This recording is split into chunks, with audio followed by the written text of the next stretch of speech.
Butyag sa mga organizer sa Sinulog Foundation Incorporated nga andam na sila alang sa Sinulog 2014 Grand Parade karong Domingo. Nga gikatakdang salmutan sa 35 ka mga contingents ug di mo minus usa ka milyon ka mga tawo.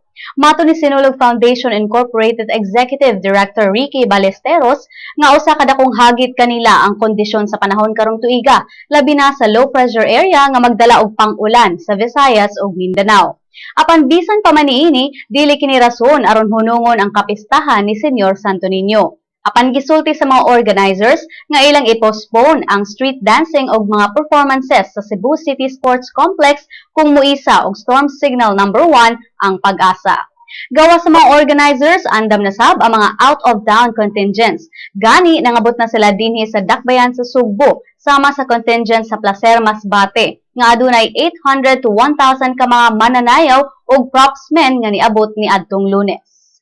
At ang iyang dugang detalye sa www.sunster.com.ph.